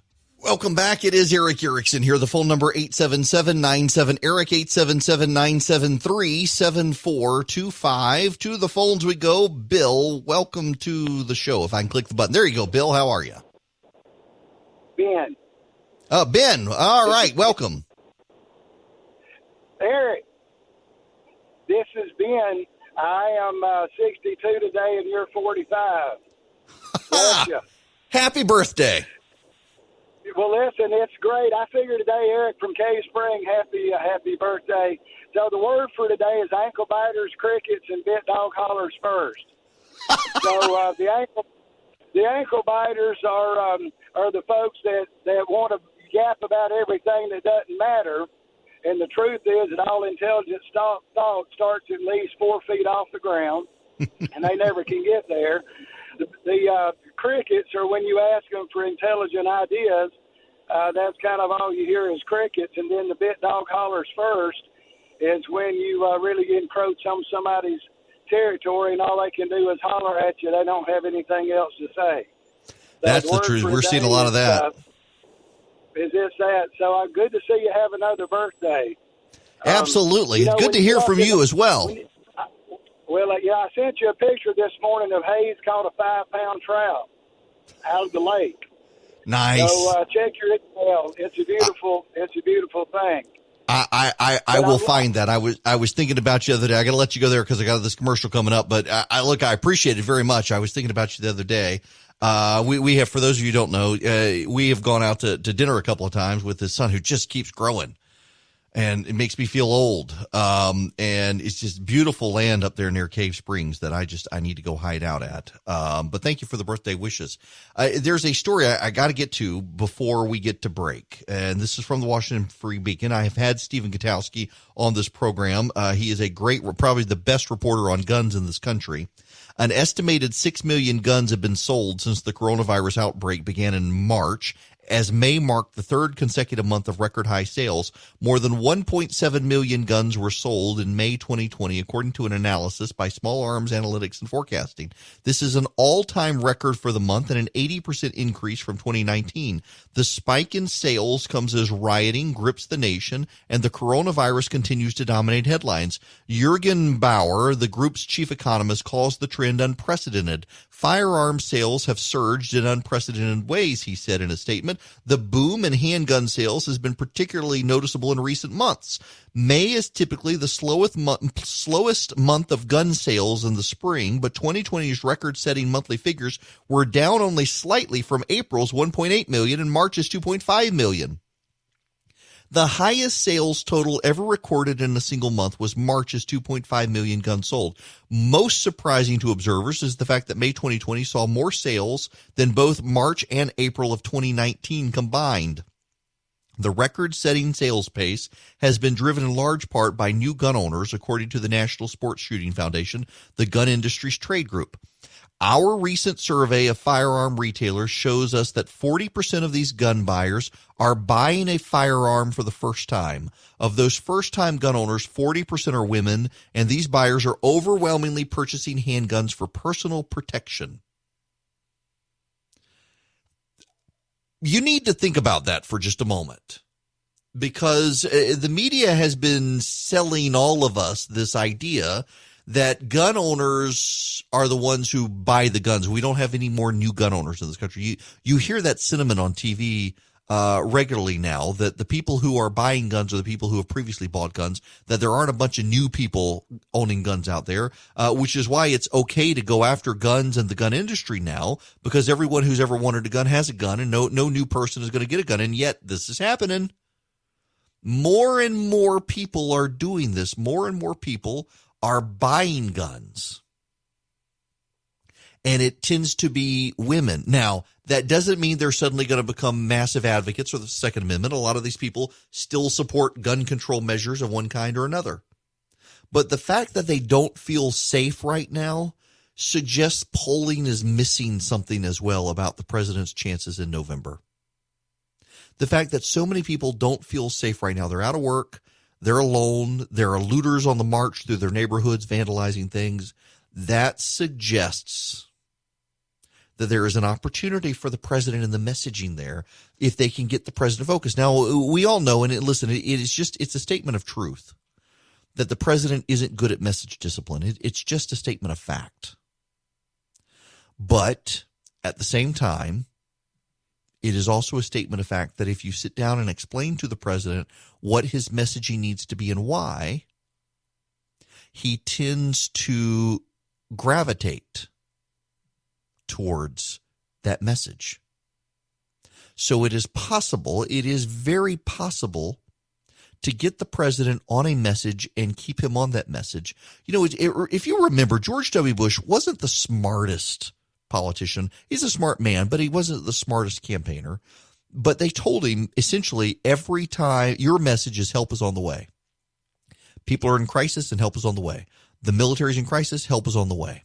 Businesses are in crisis, help is on the way. And every single time Bush was asked a question in 2000, say, help is on the way. Why vote for me? Help is on the way.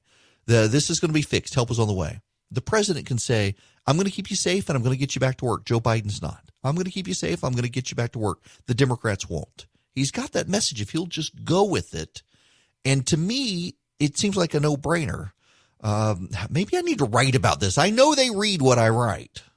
Hello there. It is Eric Erickson here. The phone number is 877-973-7425. I gotta, oh look, Twitter is shooting these balloons up because it's my birthday. I've actually got to find, where is this? I bookmarked it. Yes, Kyle Smith from National Review. I wanted to spend a little bit of time on this because I do think this is one of the things that could potentially change.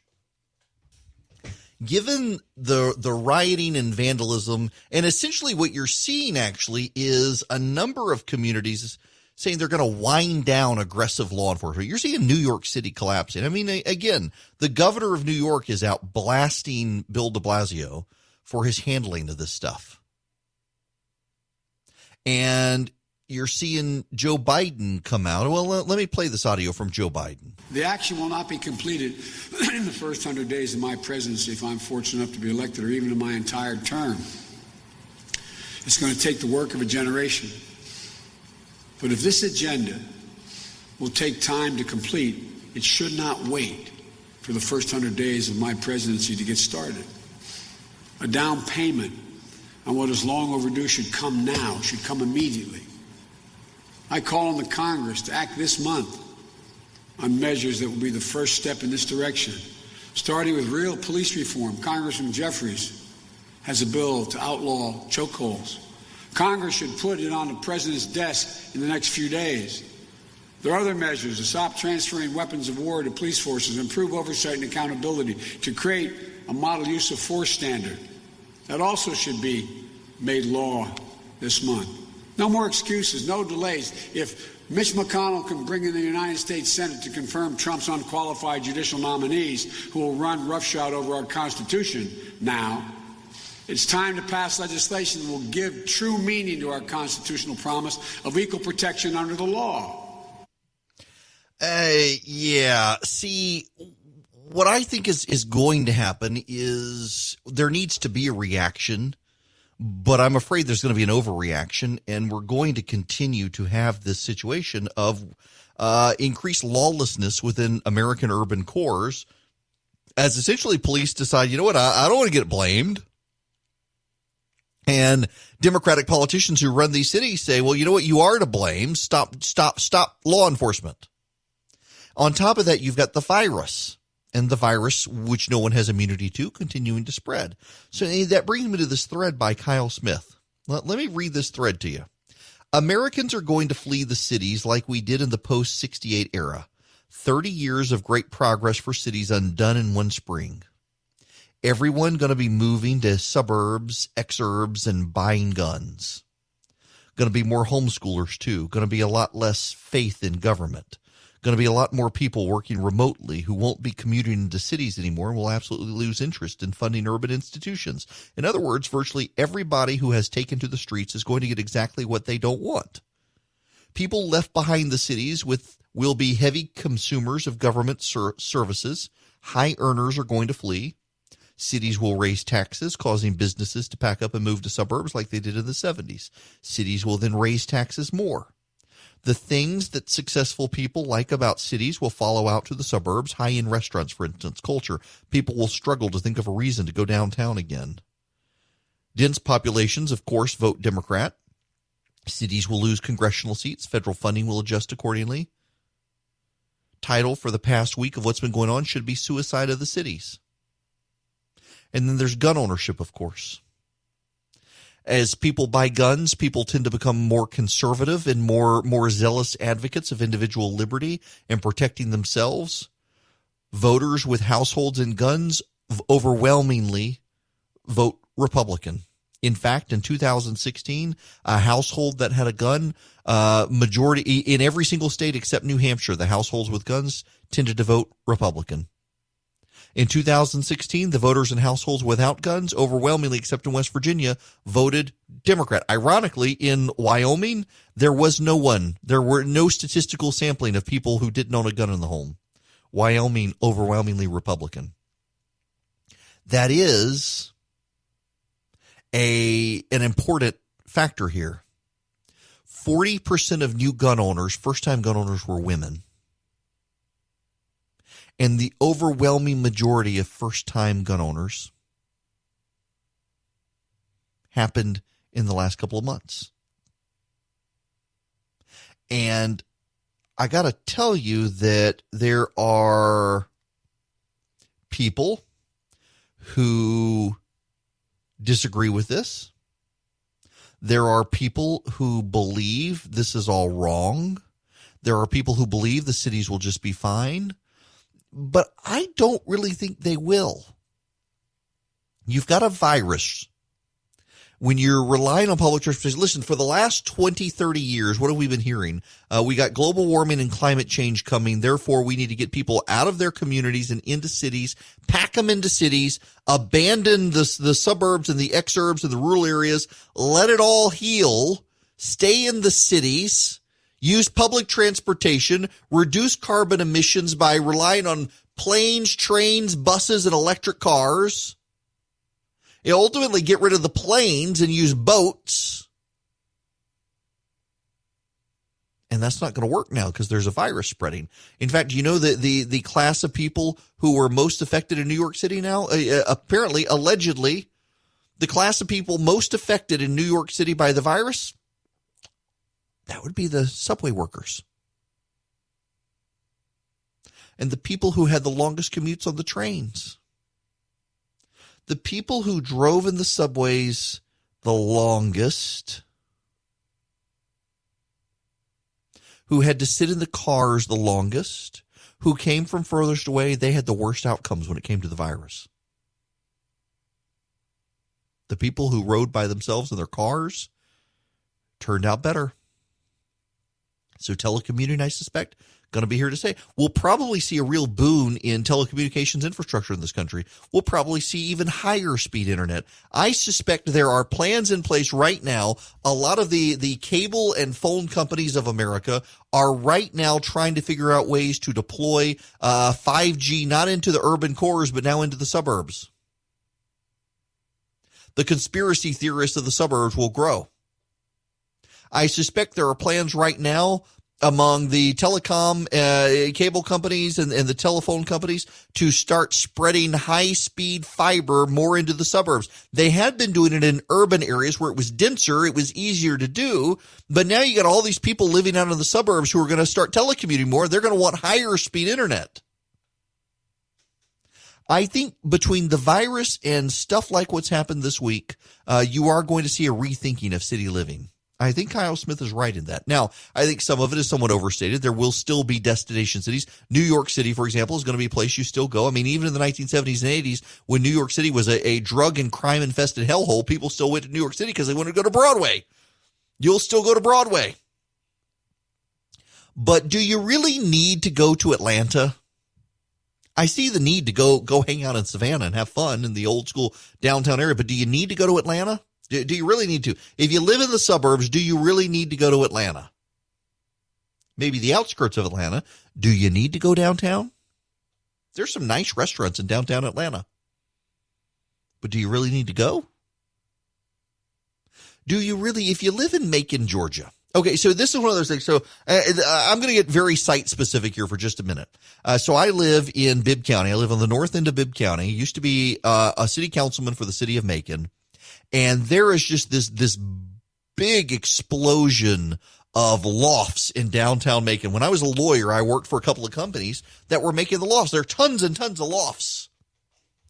And apparently a lot of them are full, but I've never understood the demand. I mean, for example, they tried to put a grocery store down. It's a food desert. That's the latest thing on the left. The latest outrage, food deserts. You have to actually go somewhere to buy groceries. You can't walk down the street. Oh my gosh, it's a food desert. I've got to go a mile to the Kroger. I've always looked at what's happening in downtown Macon and thought this is a bubble. I don't know who's buying these lofts. Now some of it is retirees. It's not a lot of young, it's some young hipsters and millennials with kids, but not a ton of them. There's certainly an uptick in the restaurants downtown. There's some very good restaurants in downtown Macon. Piedmont Brewery has opened again for in-room dining. The Moonhanger Group, which owns the Rookery, those of you familiar with Macon, the Rookery is one of the greatest restaurants to ever exist in the city of Macon. It is hugely popular. People make a trip to go to the Rookery. It's not a fancy place. It was a hole-in-the-wall dive bar when I was in law school, and there's still an element of that there. But it's really good food, really good burgers, good milkshakes. And they opened, and they gave all their employees a COVID-19 test, and they reopened, and they thought they'd be able to celebrate that they had tested their employees. Well, a couple of them turned out to be asymptomatic but positive. So they had to shut down the restaurants again. Now I'm ready for them to reopen. But you see more business even at night. You go down to the Rookery in downtown Macon, or you go to Piedmont Brewery in downtown Macon, which is fantastic. And there's a crowd at night now. And there are people, single people and older people live in downtown, but people drive downtown. And I think in smaller cities, there will still be some of that. In downtown Madison, Georgia, which is a beautiful place, I still think you will find people who go. But do I need to go to downtown? Do I need to go to downtown Columbus, Georgia? Do you need to go into downtown Charlotte if you live in the suburbs of Charlotte? Or wade through all that construction and mess to go to downtown Chattanooga when there's a virus on the loose and there are protesters smashing businesses? Do you need to go? And when you get out of the habit of going because of the virus and you can now telecommute and now you can't go because of the crime and the police aren't doing their job in some of these cities, why bother? Just stay home. Go to the restaurant down the street from you. I think we will see some reordering of society, and of course there will be people at think tanks who get paid a lot of money to figure this sort of stuff out. But I think you're going to see this sort of stuff. I do, and it's going to be coupled, I think, with a reordering of priorities and how we police. And I think it could wind up going badly for a lot of people. I want to play something Mike Pence said about the rioters and the looters. He said this yesterday. First and foremost, so we share the grief of every American at the tragic death of George Floyd. And as the president said yesterday in the Rose Garden, that we stand by peaceful protesters in this country. But the violence, the looting, the rioting, and people using violence against shopkeepers and law enforcement is just a disgrace. And President Trump made it clear yesterday that we're going to call on governors across the country to use the full strength of their National Guard as needed to restore law and order to their street. This is about preserving the right of Americans to peacefully protest. It's also about simply ensuring that we protect all the citizens of our communities. It is really inexplicable, Jackie, that people that are showing up just to riot and just to loot in these protests are actually doing violence in many cases to the very stores and the very businesses that serve the communities that they are supposedly there to champion. The businesses they're supposedly served to champion, and they're destroying them. Yeah, I think a lot of these store owners and businesses might pack up. I wonder how many of them will just give up where they are. Maybe not give up altogether, but just give up where they are, that they've been destroyed. I mean, for God's sakes, we've been sheltered in place for months. People were already on hard times, and then the rioters came through and destroyed some of these businesses. This isn't a sustainable thing. And I think that the media overwhelmingly misses this because the media is in the listen. The media is not going to leave New York City. The reporters and whatnot, they're not going to leave because their corporate headquarters. They've invested a lot of money there. But a lot of people are. A lot of people are going to walk away from the cities now. There's no reason to go back. They can telecommute. They don't have to go there anymore. They'll abandon ship, and you will see the economic fallout in the cities. And those are Democratic areas, and those people will move to the suburbs.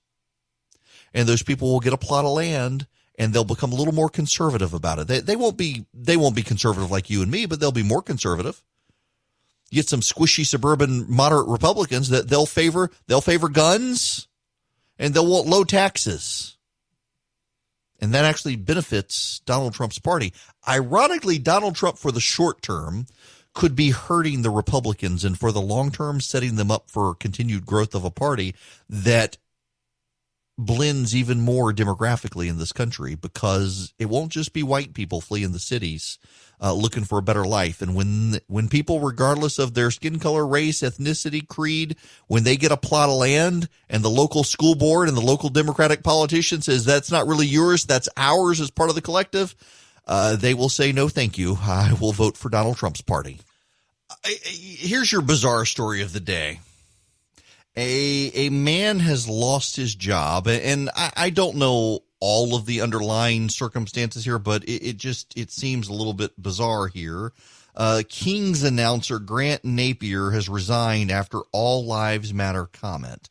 The Sacramento Kings announced Tuesday that television play-by-play announcer and Sports 1140 KHTK radio show host Grant Napier has resigned from the team following the All Lives Matter comment he made on Twitter on Tuesday, per Jason Jones of The Athletic. Apparently, let's see, a former King center, DeMarcus Cousins, asked the announcer what he thought of the Black Lives Matters movement, and Grant Napier replied, "Hey, how are you? Thought you forgot about me. Haven't heard from you in years. All lives matter, every single one." I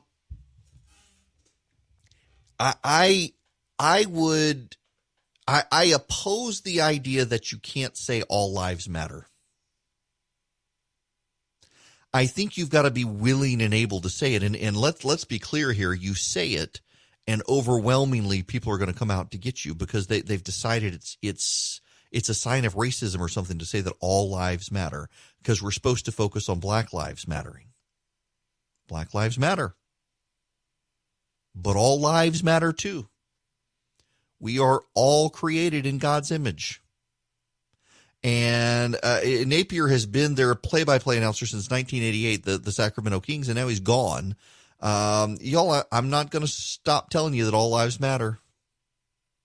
And I got to tell you, I think when you're shaming people or corporations for putting up black squares or not putting up black squares, that you too are part of the problem. There is clearly an element of cultural coercion going on. I saw people yesterday. I started the show with this. I saw people yesterday being shamed for not putting up black squares, or being shamed for putting up stuff other than black squares on Instagram. The whole thing's ridiculous because a lot of the people, let's be honest, a lot of the people who are putting up the black squares, that's all they're going to do. And now you've got the 1619 project coordinator for the New York Times coming out and saying that destruction of private property is not violence. You're going to see these cultural revolutionaries in the United States trying to rework terms and virtue signal. And that's part of the problem here is, listen, again, I've spent way more time on this topic today than I should, but I'm going to here. The man who helped write the law by which a lot of black men have gone to jail is not going to change things should you vote for him in November. The government that gave you slavery and Jim Crow and interracial marriage laws and affirmative action and the Great Society that broke up families is not a government that is going to find the solutions to the problems of what ails us as a nation. But what you're going to find is a group of progressive radicals are going to use all of this virtue signaling out there right now to browbeat their own agenda. You will not be allowed to sit it out. You will be made to care on this as well. You will be forced to care. You will be forced to wear the ribbons. You will be forced to put up the black box. You will be forced to do these things. There's nothing wrong, by the way. There's nothing wrong. If you care passionately about the issue and want to put up the black box, do it. But do more than that. And that's part of the problem here is what they're conditioning you to do is to do the minimum feel-good virtue signaling and do nothing else. Leave that to them as they try to dismantle society. They're playing with fire on this, too, because there will be backlashes coming. And unfortunately, I think that'll make long-time problems probably even worse. We will see these things happen. Joe Biden, in his speech. I've said from the outset of this election that we're in the battle for the soul of this nation. And we are in the battle for the soul of this nation. What we believe, and maybe most importantly, who we want to be, it's all at stake. That's truer today than it's ever been, at least in my lifetime. And it's this urgency. It's in this urgency we can find a path forward. You're right. Well, here's Charlemagne. Charlemagne, the god, the Breakfast Club host who Rush Limbaugh talked to the other day. Here's him on this. So I think, Biden's record in the Senate actually reflects very racist legislation, but he has a chance to correct that by doing right by black people. He's got a chance to correct it. Yep, because Trump's not going to. So Biden can. Kellyanne Conway, I don't have time for this clip. We've only got about 40 seconds left.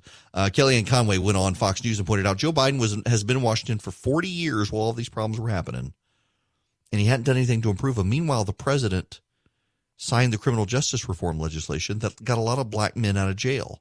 I think the president can see, the Democrats are so convinced that this is a weakness of the president's.